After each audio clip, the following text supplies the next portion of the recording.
Deixa eu só começar aqui. Pronto, estamos gravando a nossa aula de função executiva. Essa aula vai ser uma aula mais prática, mais voltada para o dia a dia de vocês, para as observações que vocês têm, né, no dia a dia. Como foi falado aqui, a maioria do público que vocês atendem, né, é público na faixa etária de 3 a 13 anos, né, a maioria.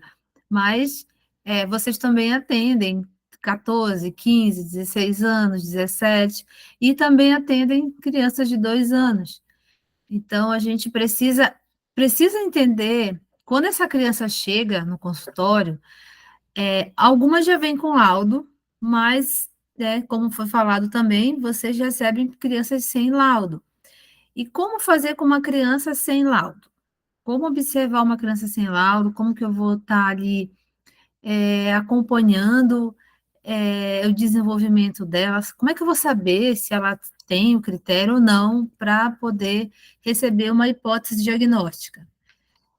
Eu consigo saber observando, lógico, a queixa da família, eu consigo saber observando o comportamento dessa criança, e eu consigo também perceber como que essa criança ela consegue se relacionar com o terapeuta no momento ali que eu estou dando uma demanda para ela. Então, quando eu sei tudo isso, eu consigo observar as funções executivas. Mas o que é isso, né? O que é função executiva? O que eu posso chamar de função executiva, né? Que são as FEs. São habilidades que nós temos, todo ser humano tem, né? São habilidades mentais, que essas habilidades são importantes para que a gente memorize, para que a gente organize um pensamento, faça um planejamento, idealize esse planejamento e também tenha o quê? A execução desse planejamento. Na execução, a gente também pode ter e deve ter autocontrole, ou o que a gente chama de controle inibitório. A gente pensar antes de executar algo. Então, eu posso pensar que o meu aluno ele não sabe, por exemplo, é, realizar uma soma simples, tipo 2 mais 2. Eu posso pensar que ele não sabe, mas quando eu ofereço para ele dois objetos, eu pego dois objetos e ofereço para ele dois objetos, duas canetas. Aí eu digo para ele assim, tá, agora você vai me dar você vai segurar a caneta e eu vou te dar mais um caderno. Então, você segura a caneta e eu te dou mais um caderno. E agora? Quantos objetos você ficou na sua mão? Aí a criança vai ter que fazer a soma. E a criança consegue fazer a soma. Então, ó, eu pensei que a criança não sabia, não conseguia, mas quando eu dou algo concreto, ela consegue.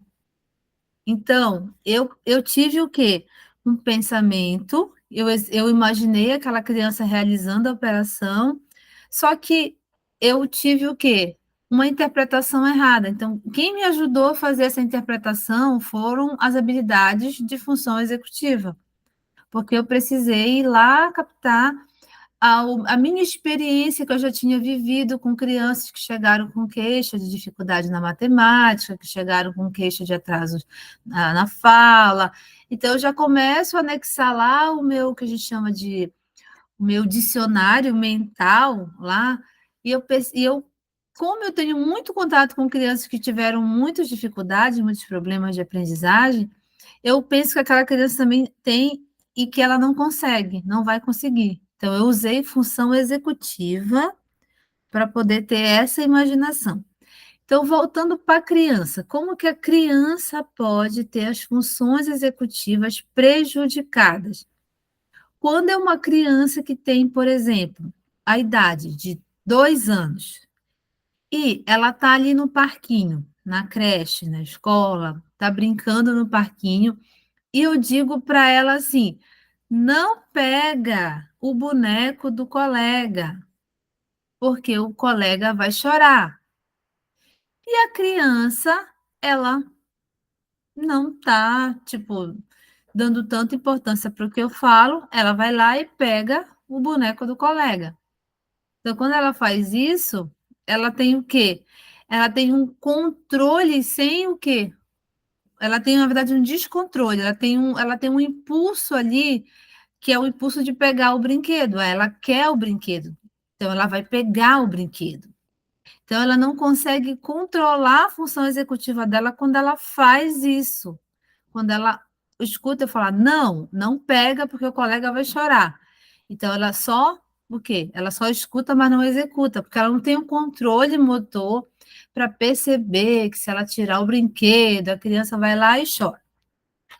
Então, como que eu ajudo uma criança que tem essa dificuldade? Uma criança, por exemplo, que não consegue controlar o impulso. Criança de 2 anos.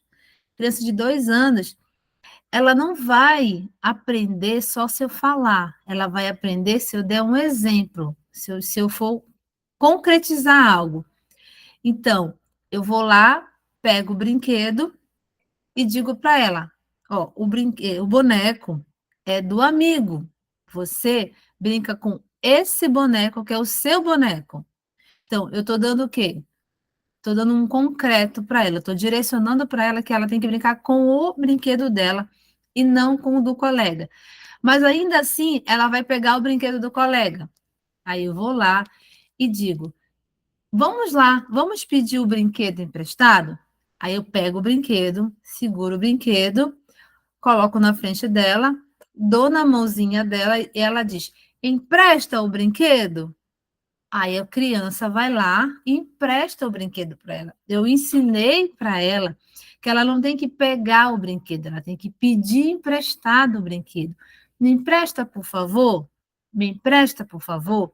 Então, todas as vezes que ela olhar o brinquedo do colega e ela ter vontade de pegar o brinquedo, ela vai lá e diz: me empresta, por favor? Empresta, por favor? Então, a gente começa a ensinar a função executiva desde essa idade, desde um brincar, de um momento ali no parquinho. Hoje aconteceu uma situação lá na clínica, que aqui está muito frio, né? Aqui em Florianópolis está frio, a gente está vivendo aqui nos dias mais frios que eu já vivi em toda a minha vida. E hoje não fez tanto frio assim. Então, nós fomos lá para o parquinho, levamos as crianças para o parquinho, e como tem um momento que tem as habilidades sociais, né, que a gente trabalha em dupla, trabalha até 5 crianças, e aí nesse momento as crianças ficam juntas e a gente faz essa troca, né, que são os atos comunicativos, a criança faz a troca, e todos querem ficar subindo, né, escorregando. Então a gente orientou, por exemplo, que eles fizessem uma fila. Então, eles não querem fazer fila, eles querem empurrar e subir para escorregar. Então, ó, empurrar, ou seja, empurra o colega está tentando subir, empurra, não, eu vou subir de qualquer jeito. Não, a gente vai lá, pega a criança, ensina, desculpa, quando ela empurra, desculpa, vamos fazer uma fila, volta a criança para a fila, ensina a criança que ela precisa o quê? Esperar. Então, a gente já está trabalhando função executiva com ela, habilidade de controle de impulso, a gente trabalha o controle de impulso, certo?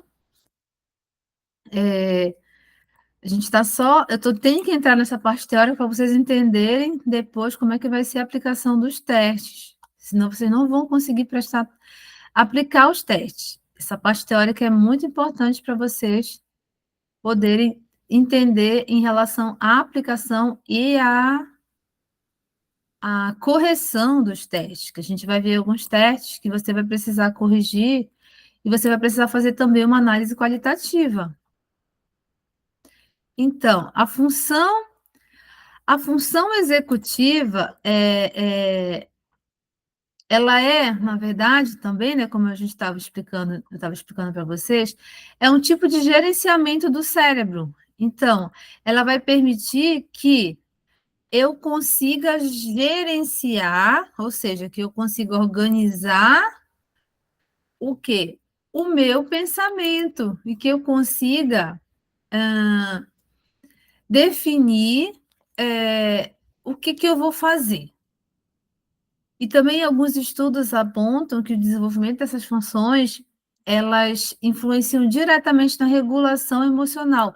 Então, por que que a pessoa com TDAH, por exemplo, ela tem muita dificuldade de esperar, de sentar, de executar uma atividade, por exemplo, cansativa, porque ela tem o quê? Ela tem necessidade aí de trabalhar habilidades executivas de gerenciamento, que a gente chama, né, dessas questões que vai envolver o planejamento e o controle de impulsos, que é o controle inibitório. Então, ela tem dificuldade de fazer isso. Então, ela quer sentar, ela vai lá e senta. Ela quer rasgar o caderno, ela vai lá e rasga. Ela quer jogar, por exemplo, um objeto no chão, ela vai lá e joga. Ah, ela quer falar, ela não espera o outro acabar de falar, ela vai e fala.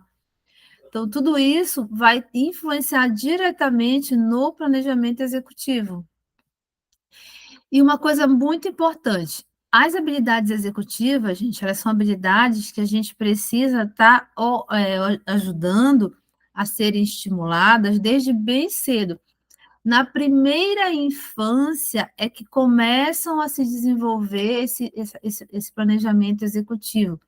Na primeira infância, eu preciso começar a trabalhar o controle do impulso, eu preciso trabalhar a memória, eu preciso trabalhar a atenção, porque lá na adolescência eu vou precisar desses recursos. Então, qual é o recurso que eu vou precisar? Vamos lá, primeira infância. A criança está no parquinho, como eu falei, e aí acontece uma situação, ela empurra o colega. Ah, ela empurrou o colega, tudo bem, ela realizou uma ação motora, ela é uma criança de 3 anos, 2 anos, ela não consegue controlar a emoção dela sozinha e ela também não consegue controlar o impulso sozinha. Então, eu vou lá, ensino a criança, desculpa, ensino a criança a pedir desculpa, ensino a criança que ela tem que esperar. Vamos voltar? Você vai esperar a sua vez.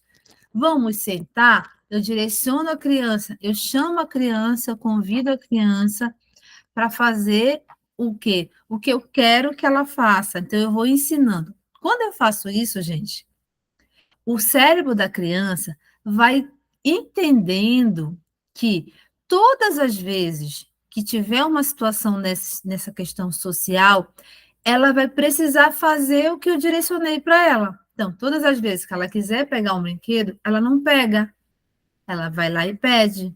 Todas as vezes que ela quiser, por exemplo, furar uma fila, ela não fura uma fila, ela vai para o final da fila. Então, a criança ela vai ser ensinada. Então, é assim que funciona esse treinamento das funções executivas na primeira infância. É muito interessante. Quando a gente começa a estudar as funções executivas, a gente consegue perceber que as nossas crianças elas não foram muitas vezes assim orientadas desde cedo, então elas chegam para nós já com uma idade já de 8, né, 9 anos, sem o treino das funções executivas. Ah, são crianças com TDAH, com autismo, são crianças que têm transtornos, né, transtornos de aprendizagem, transtornos de atenção, transtornos que elas não conseguem sozinhas, sem suporte, sem ajuda, organizar aí essas funções executivas. Então, ela precisa de ajuda. É por isso que o ABA, gente, é a ciência, né, a análise do comportamento, é a ciência recomendada para trabalhar comportamento, porque o comportamento ele está muito ligado à questão mental, às funções executivas. Então, como eu me comporto tem a ver com o que eu penso, com o que o meu cérebro começa a estruturar. O que que o meu cérebro estrutura?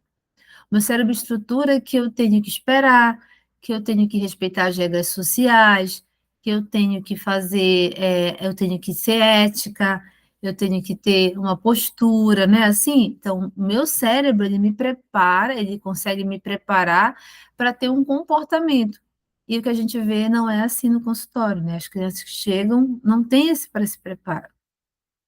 Até aqui vocês estão entendendo?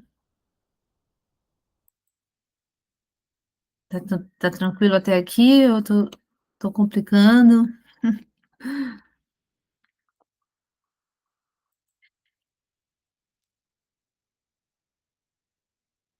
Marli, você levantaram a mão, meninas? Eu estou vendo uma mãozinha aqui levantada. Acho que ainda é da outra vez que eu perguntei, né? A Marli e a Hilda? É isso?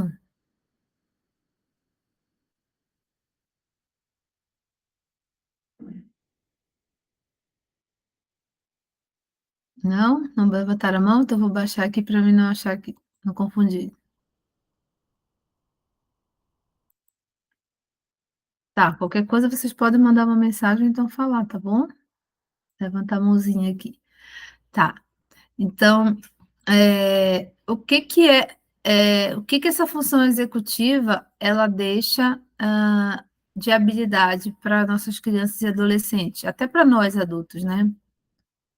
Organização, planejamento, a atenção, a inibição de respostas, ou seja, eu consigo me organizar para emitir uma resposta. Isso aqui, gente, tá? A gente está falando já do autismo e as funções executivas. A pessoa, qual é o impacto dentro do autismo, né, que a gente percebe em relação às funções executivas? Quando um aluno chega para nós, um paciente chega para nós com uma queixa, uma suspeita de autismo, por exemplo, a gente precisa prestar atenção quando for avaliar nessas questões de organização. Será que esse paciente ele se organiza? Em que sentido? Ele consegue seguir, por exemplo, um comando? Então, a organização, eu peço para ele pintar as formas geométricas e fazer o pareamento. Então, eu peço para ele pintar. Primeiro, eu dei um comando, pintar. E aí ele não pinta. Ele começa a olhar para o lado, ele se levanta da cadeira, ele quer mexer em outras coisas, ou ele tem comportamentos repetitivos, fica fazendo flap, ou ele começa a gritar, ou ele tem, por exemplo, um comportamento de querer sair da sala, abre a porta, quer abrir a porta.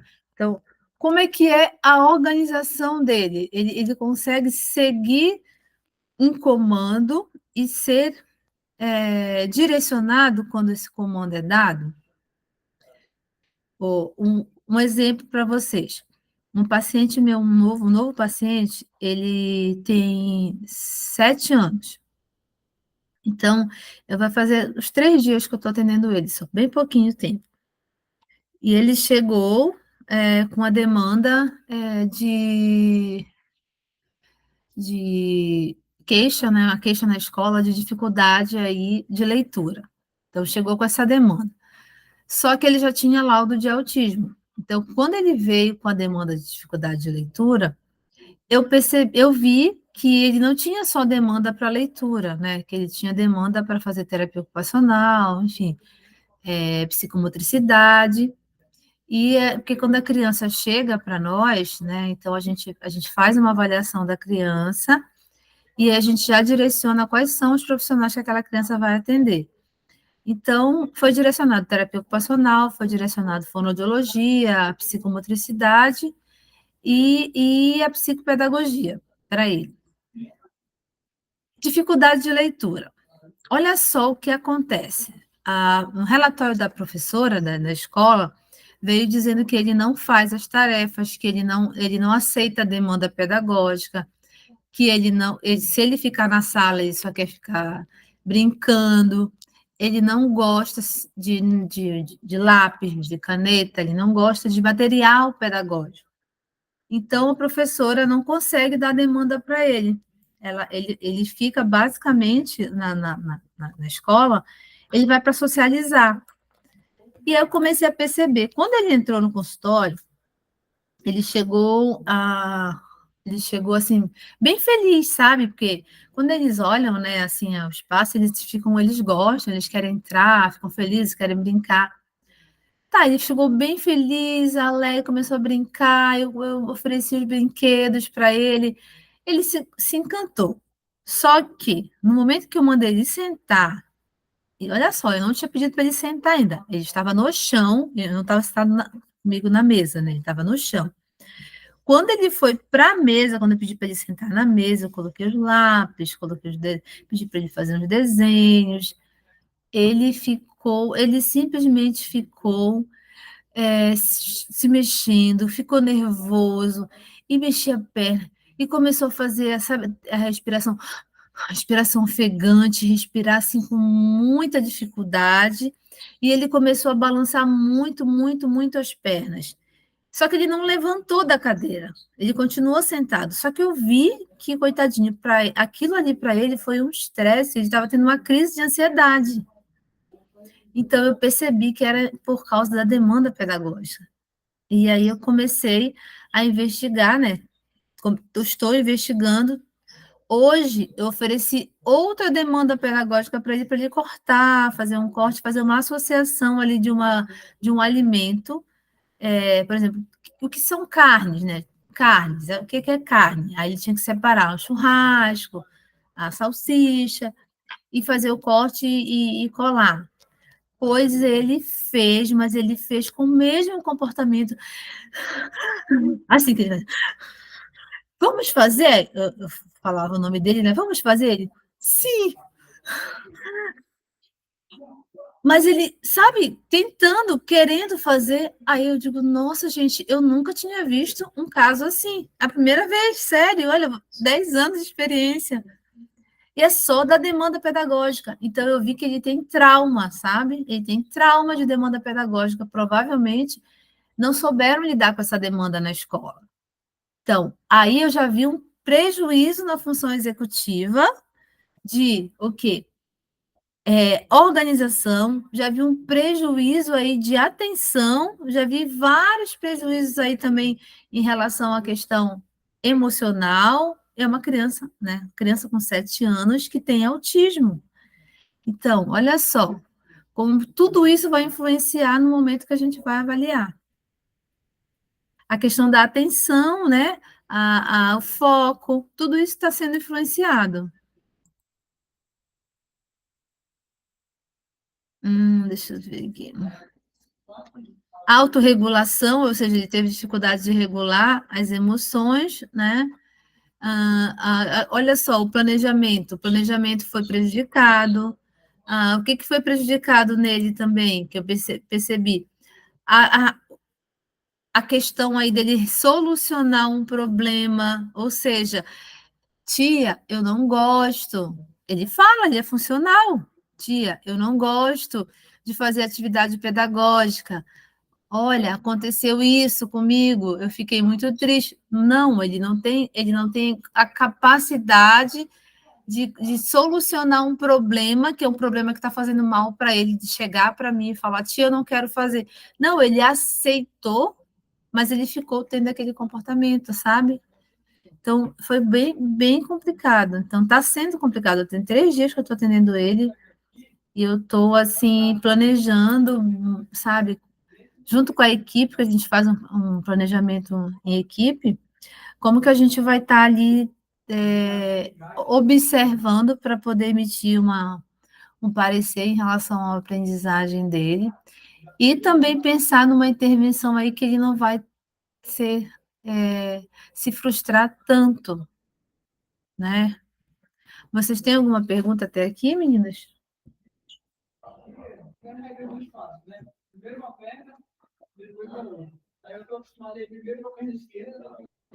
Alguma pergunta? Quer trazer algum caso, alguma situação?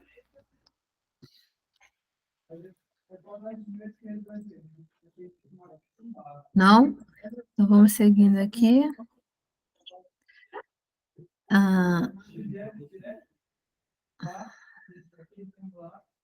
Deixa eu ver aqui.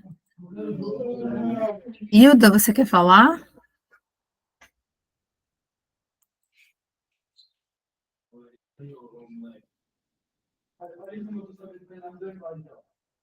Acho que a Hilda levantou a mão.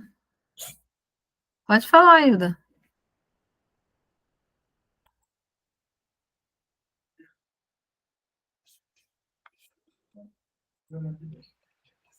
Pronto, tá me escutando? Tô. Certo. Você falou se quer comentar também alguma situação similar a essa, Uhum. de demanda pedagógica. Então, eu estava lembrando de um caso, isso já faz um bom tempo, foi bem no começo até da atuação, e uma criança que fazia parte de um projeto até. Crianças que. Esses projetos do município. Uhum. E ele tinha muita, muita revolta com o estudo, ele chutava os materiais. Eu iniciei um trabalho com ele, mas assim foi maravilhoso ver o resultado e aquela forma como foi apresentada, a forma como é apresentado, né, nesse campo, né, da psicopedagogia, apresentado em modo lúdico, fazer a criança entrar Sim. nesse mundo lúdico. A criança se transformou, ela começou assim a amar, sabe? Uhum. Todos os materiais, itens pedagógicos, coisa que ela não gostava de papel, caneta, lápis. Uhum. E houve uma transformação. Eu achei muito legal essa experiência. Eu procuro levar muito isso, porque isso que você falou é muito importante. Que muitas Sim, vezes já acabam diagnosticando transtornos, né, danos neurológicos, e às vezes é só uma demanda, essa demanda que você falou, pedagógica. Eu sim. tenho visto muito isso. Uhum. Isso aí, inclusive crianças assim, que não tiveram suporte, ou que têm esses traumas, elas também são crianças que são diagnosticadas com TDAH, às vezes erradamente. Exato. Erradamente. Porque um prejuízo emocional vai gerar comportamento desatento, vai gerar comportamento impulsivo, vai gerar desregulação emocional, tudo. Então, é o caso desse menino. Ó. Mas ele tem autismo, a gente sabe que ele tem autismo, né? Pelo menos eu não questionei o laudo Sim. dele de autismo, Aham. Certo. mas ele tem uma aversão a algo pedagógico. Então, ele aceita qualquer demanda, mas se você mostrar para ele um papel, uma caneta, um lápis, ele já começa a ter esse comportamento de fuga, né? De evitação. Sim. É tão difícil para ele aceitar, porque o que eu vi que é tão difícil para ele aceitar, mas assim, ao mesmo tempo que ele estava gostando tanto de estar ali, ele aceitou e mudou, sabe, a respiração. Tipo assim, em outras palavras, ele estava falando, ele me respondeu, né, com um comportamento, dizendo assim, tia, eu não consigo, eu estou sofrendo muito, mas olha, eu estou achando tão legal estar aqui, vou fazer Que um esforço, bacana, né? mais ou menos assim, sabe? Sim. Eu É quero muito ficar aqui, né? Eu gratificante. quero vir para cá, eu quero ficar aqui. Eu vou fazer um esforço, tipo, eu vou te agradar, porque ele dizia sim. Eu falo, vamos fazer? Ele, sim, sim.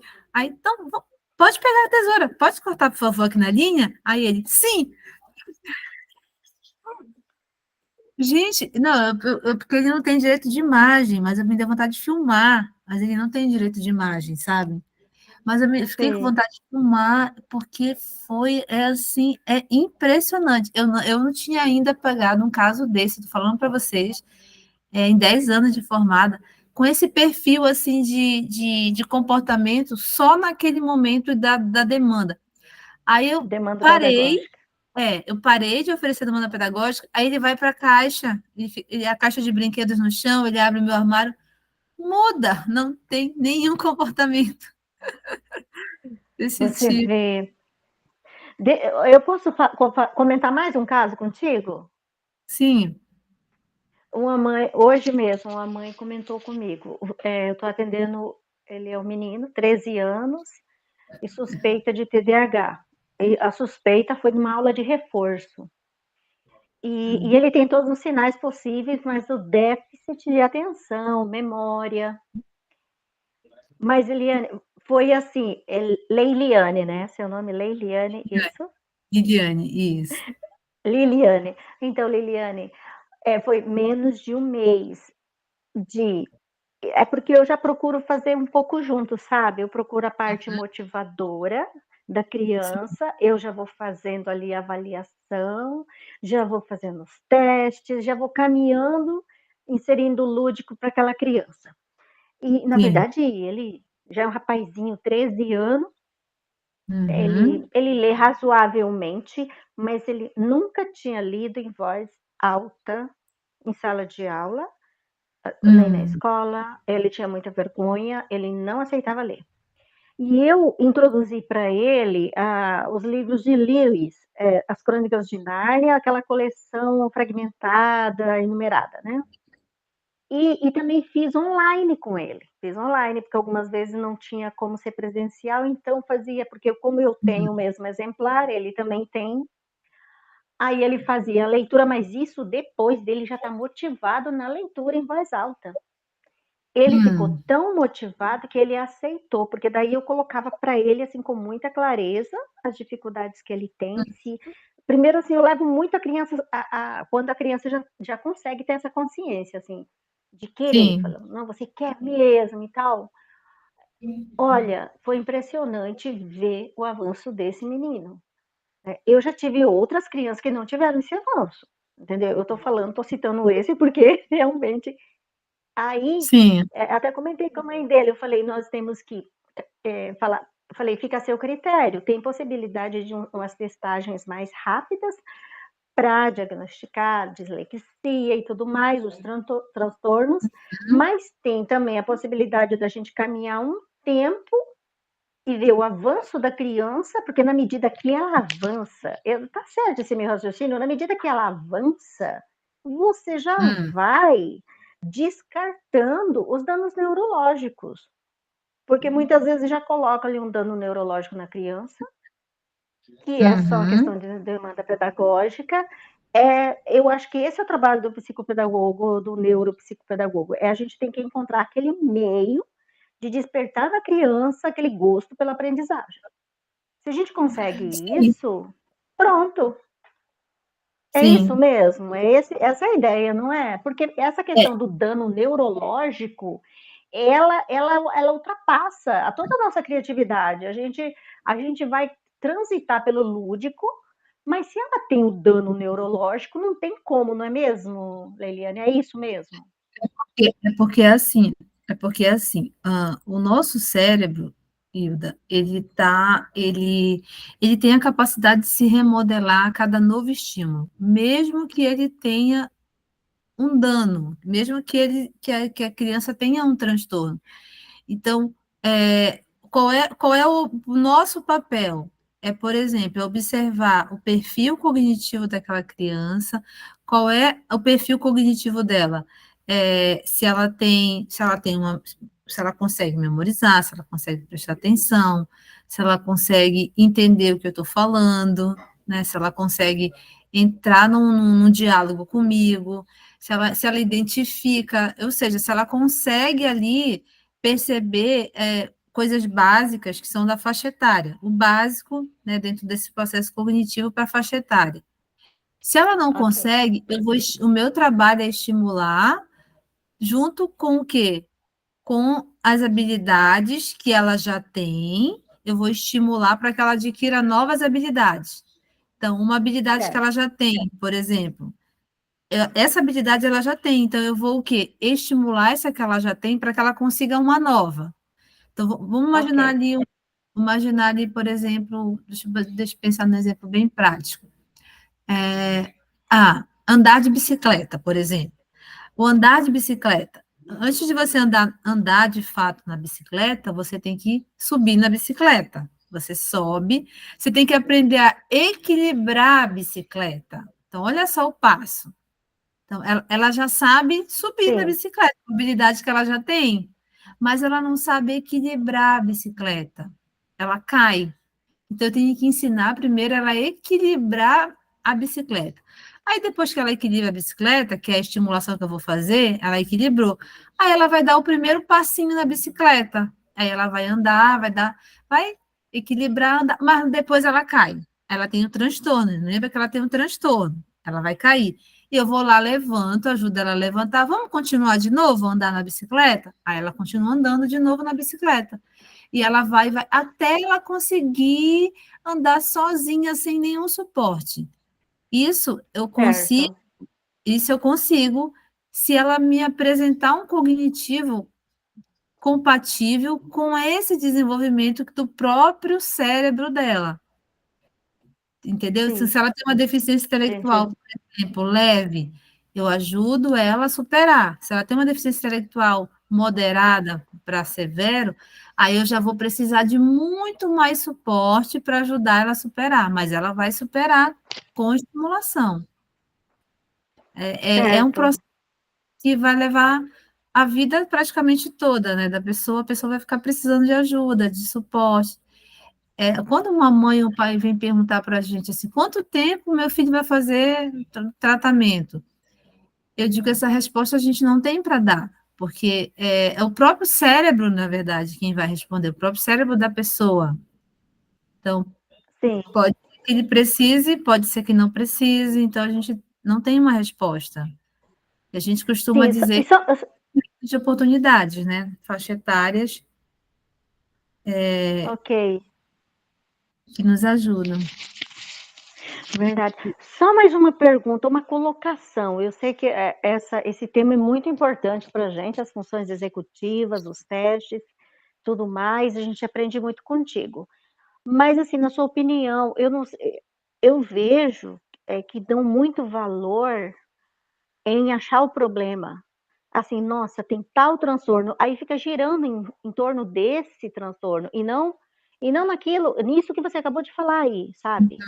Qual é a Uhum, habilidade que a criança tem, sabe? Essa clareza da gente ter de que o ser humano, que nós temos tanto tem as podas neurais, mas nós temos também a neuroplasticidade e tudo mais, e que tem os neurônios e tudo mais, vai se repondo, isso que você acabou de falar, que vai se estimulando. uhum. E eu acho assim que isso não é muito falado, a impressão minha é que isso não é muito focado em detectar aquele É, estigma, aquele problema. uhum. Isso. É porque quando eles procuram o psicopedagogo, né, a família procura, ela está querendo saber o que que a criança tem, né? Então, na verdade, eles Certo, sabem já que a criança tem, mas eles querem confirmar através de um diagnóstico. E aí eles nos ok, procuram porque eles querem um diagnóstico, eles não querem, na verdade, que a gente, por exemplo, não descubra. Eles querem que a gente descubra. Só que eles sabem que tem alguma coisa certo, errada. Aí a escola vai, pontua, o médico vai e solicita, então a família fica perdida. Então a família quer, na verdade, que a gente faça essa busca, que a gente vá lá e minuciosamente aplique os testes para descobrir o que é o problema. Então, eles querem, na verdade, que a gente certo, descubra qual é o problema. Então, são raros os pais que querem, na verdade, que a gente não ache o problema, porque eles querem que a gente ache o problema, até porque eles estão muito pressionados ali por escola, os médicos, a equipe toda, para poder descobrir o problema. Então, a gente acaba aqui sendo ali mais uma ferramenta investigativa. Com certo, exceção, por exemplo, com o olhar do psicopedagogo que vai com aquele foco ali no processo escolar, porque a gente confunde muito, né? Aliás, algumas famílias confundem muito o psicopedagogo com o professor de reforço escolar. Quando que sim, tem um caso sim, de algumas alunas minhas aqui que fazem, e alguns pais confundem e só mandam para o psicopedagogo porque querem que a criança ou aprenda a ler, ou só tenha um reforço escolar. E aí esses pais, eles não olham o profissional ali que vai descobrir o problema. Eles querem que o profissional solucione um problema pedagógico. Então nós temos aí os dois extremos, né? Infelizmente. Exatamente. Porque que nem essa mãe que comentou comigo que assim está admirada com o avanço do filho dela de 13 anos, ela abraçou junto, querendo analisar o problema e querendo junto comigo acompanhar e fazer de tudo. Se bem que ela mesma fala que parece que a criança não se sente tão motivada pelos pais. Agora, quando é com uma outra profissional, no caso por mim, ele se sente muito motivado. Eu achei muito, muito interessante a participação dessa mãe de modo indireto, entendeu? Agora, eu acho muito difícil quando os pais realmente, quando eles querem a solução, eles não querem ver o problema. Isso também eu já tive, eu sei que é muito difícil e a gente não consegue um bom resultado. Não consegue. Porque a gente não consegue nem detectando o problema e nem conseguindo uma boa intervenção, que é com a família, né? Exatamente. Exatamente. Só para vocês entenderem, para a gente não perder o raciocínio aqui da teoria, para a gente já introduzir os testes que vocês vão usar, a solução de problemas, resolução de problemas é uma função executiva que é prejudicada em quem tem autismo, TDAH e outros transtornos, deficiência intelectual.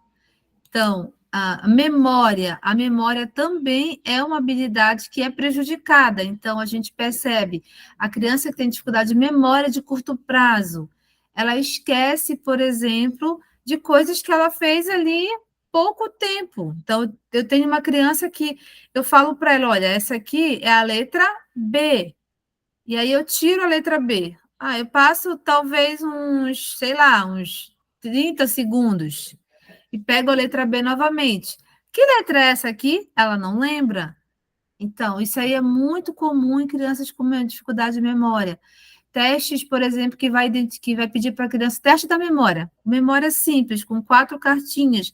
Você coloca lá e pede para a criança apontar para você onde é que está a figura que você quer. A criança não consegue. Então, a memória é uma dificuldade também. Aí, há uma dificuldade na memória imediata, que é a memória de curto prazo, dentro da função executiva. Crianças com TDAH, autismo, dislexia e outros transtornos também.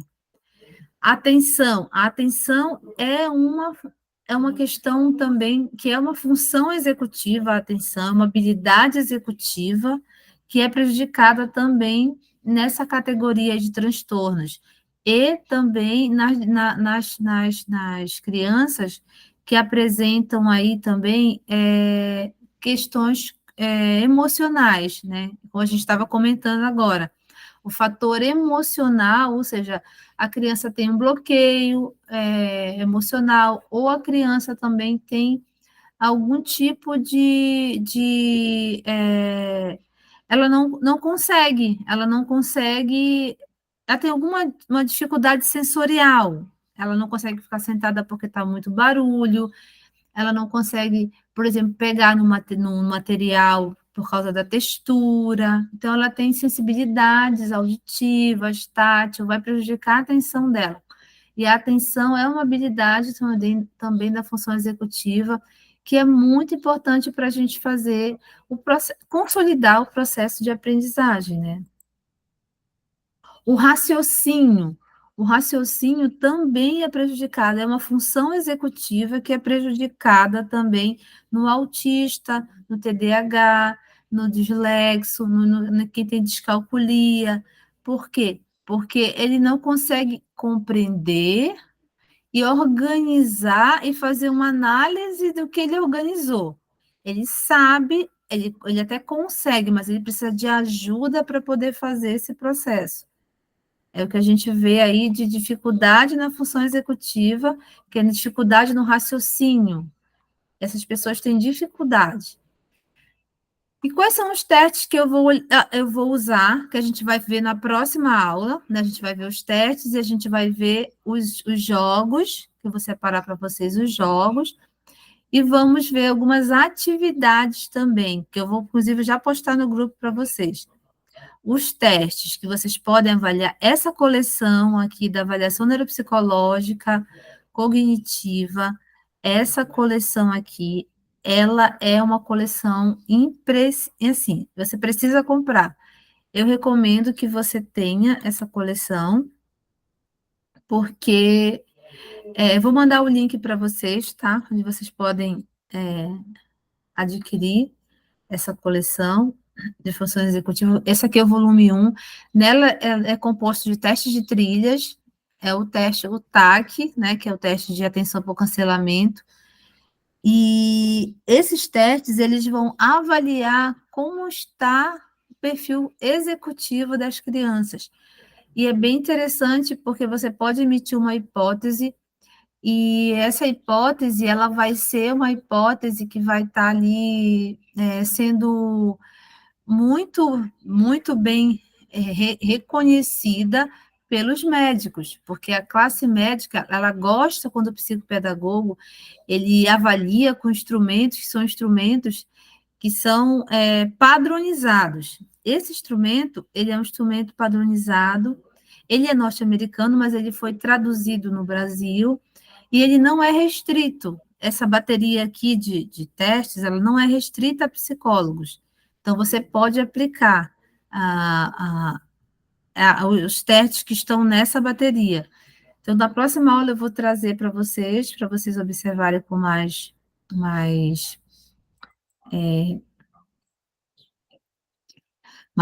atenção. O teste de cancelamento, né, de atenção por cancelamento, ele é um teste que ele é usado para avaliar essas funções executivas, crianças de 5 a 14 anos.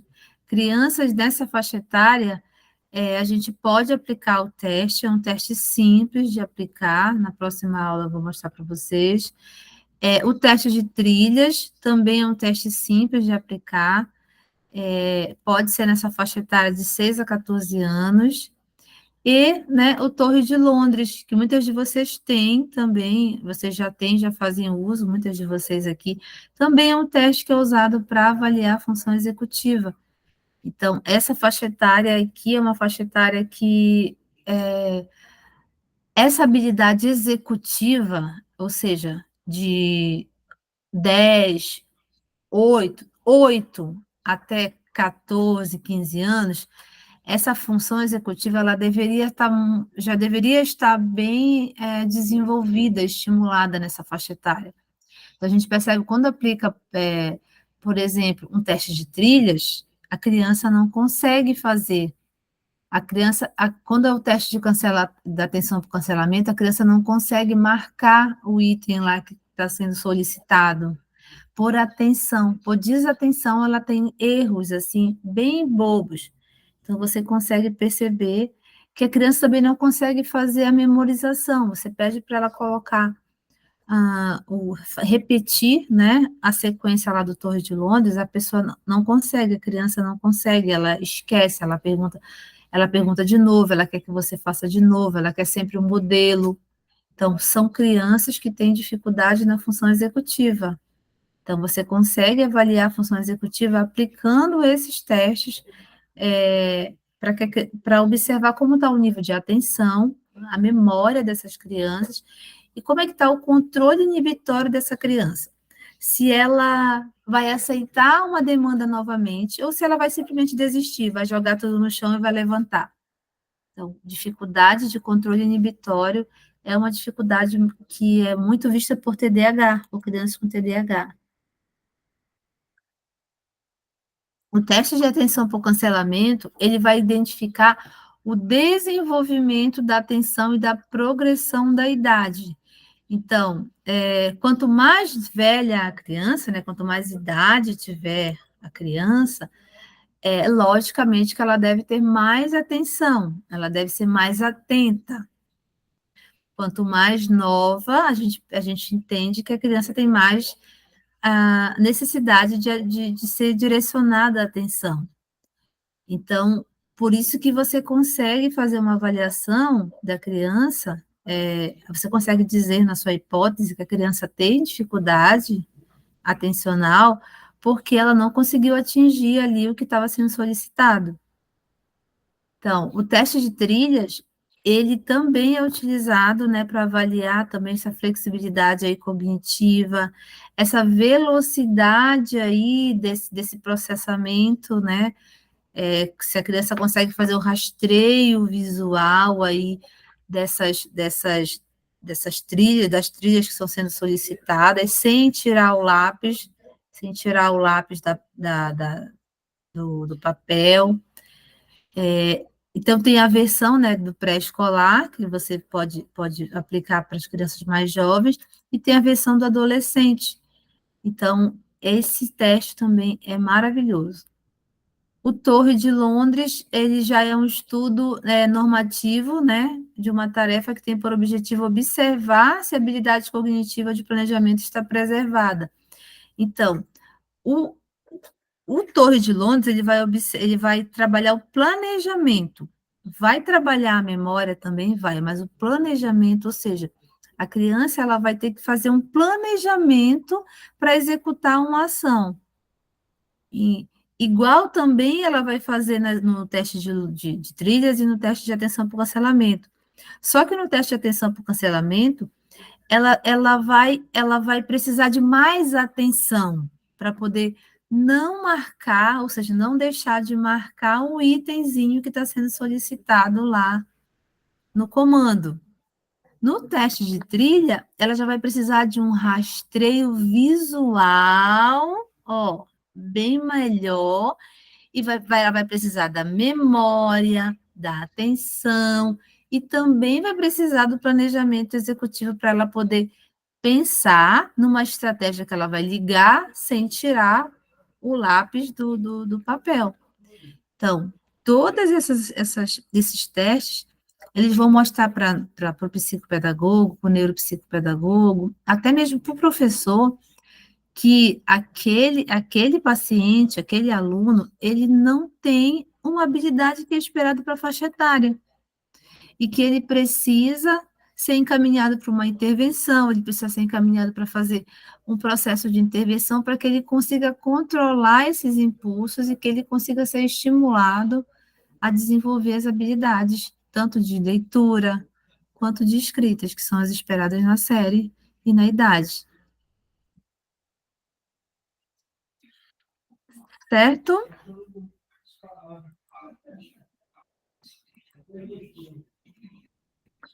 Beleza, meninas?